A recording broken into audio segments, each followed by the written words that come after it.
Everything that was given to us by God, whatever that is perfect. No one can deny the mountains are perfect and the rivers are perfect and the birds are perfect and the hippopotamuses are perfect and so on. This is just what was given to us. Everything else that you have on our planet, that we have on our planet, comes about as a result of thinking. Thought makes it so.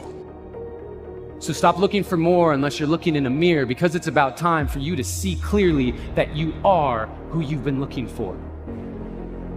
And that empty feeling you got, that hole in your chest, you only got that feeling because you think you're not blessed with everything you need. You cannot quit at the first sign of opposition. You cannot quit because your situation appears dismal. You've got to choose to get your energy up. You've got to choose to get your hopes up. You have to execute your plan and recognize that you have everything you need to finish. You can't just talk about wanting to win. You have to prepare to win, and you have to expect to win. So I have a question for you. Are you willing to finish? And then when you see people take on more responsibility and decide that they're going to aim up and confront their suffering honestly and forthrightly, that their lives get better and the lives of people around them get better too. And so that's very strange as well, because it also means that the pathway to less suffering is through suffering, right? And that would be hopeful if the world was constituted that way. It's like, well, there's suffering. How do you make it worse? Run away. How do you make it better? Confront it. Yeah, but it's suffering. It's like, yeah, but it's there. There it is. It's right there. It's a precondition for existence or something like that. And it's like you have something important to do as well. And you confront it, and that's the pathway to transcending it. Although you cannot change conditions or circumstance, you don't have to let them control you. We can't control what's going on outside, but we can control what's going on inside. You know, and unfortunately, I don't think many of us have been raised to really understand that. Yeah. And it's a lack of understanding that's causing all our problems. We are the only creature on the planet that's totally disoriented in our environment. All the little squirrels, the birds, all the animals are completely at home in their environment. They blend in.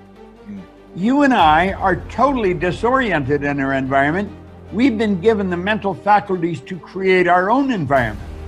However, we go right through school and we've never learned that. We have higher faculties, and the average person has no knowledge of how to operate with them, how to develop them. We have perception, the will, reason, imagination, memory, and intuition. Now, those mental faculties, they're not just words, they're actually mental faculties that we can use to take control over our world and to create the environment that we want. But unfortunately, we grow up, we don't know that. We've been raised to live through by what we see, hear, smell, taste, and touch, our physical senses. And we've been raised to be controlled by what's going on outside. As little kids, will you listen to what I'm telling you? Will you look at this? You know, and so it's all outside. We get our report card, and that tells us what kind of student we are. But it really tells us where our mind was at for a few minutes 3 weeks ago. Got nothing to do with who we are. So I think we're raised in ignorance, actually. There's a very small percentage of the population that have a reasonably clear understanding of who they are and what they're capable of doing, but the ones that do are in the minority. You're going to have to put some effort into your life, and you need to be motivated to do that. And so what are the potential sources of motivation? Well, you could think about them in the big five manner. You know, if you're extroverted, you want friends. If you're agreeable, you want an intimate relationship. If you're disagreeable, you want to win competitions. If you're open, you want to engage in creative activity. If you're high neuroticism, you want security. Okay, so those are all sources of potential motivation that you could draw on, that you could tailor to your own your own personality. But then there are dimensions that you want to consider your life across. And so we ask people about, well, if you could have your life the way you wanted it in 3 to 5 years, if you were taking care of yourself properly, what would you want from your friendships? What would you want from your intimate relationship? How would you like to structure your family? What do you want for your career? Well, how are you going to use your time outside of your job? And how are you going to regulate your mental and physical health, and maybe also your drug and alcohol use? Because that's a good place to auger down, because alcoholism, for example, wipes out 5 to 10% of people. So you want to keep that under control. And then so maybe you develop a vision of what you would like your life to be, and that associates the goal. Well, once the goal is established, and then you break down the goal into micro processes that you can implement, the micro processes become rewarding in proportion in relation to their causal association with the goal, and that tangles in your incentive reward system. We talked about the dopaminergic incentive reward system, and that's the thing that keeps you moving forward. And the way it works is that it works better if it produces positive emotion when it can see you moving towards a valued goal. Okay, well, what's the implication of that?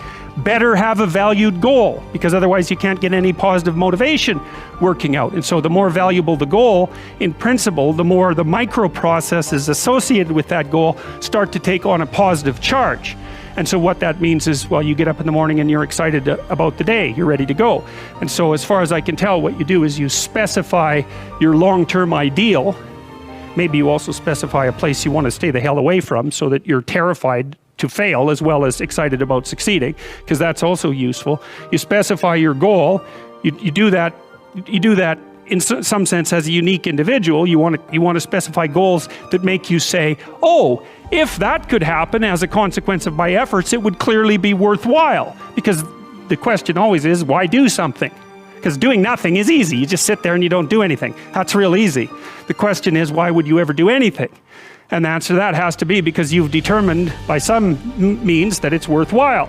And then the next question might be, well, where should you look for worthwhile things? And one would be, well, you could consult your own temperament. And the other would be, well, you kind of look at what it is that people accrue that's valuable across the lifespan. So you do a structural analysis of the subcomponents of human existence, and I already did that. You need a family, you need friends. Like, you don't need to have all these things, but you better have most of them. Family, friends, career, educational goals, plans for, time outside of work, attention to your mental and physical health, etc. That's what life is about. And if you don't have any of those things, well, then all you've got left is misery and suffering. So that's a bad deal for you.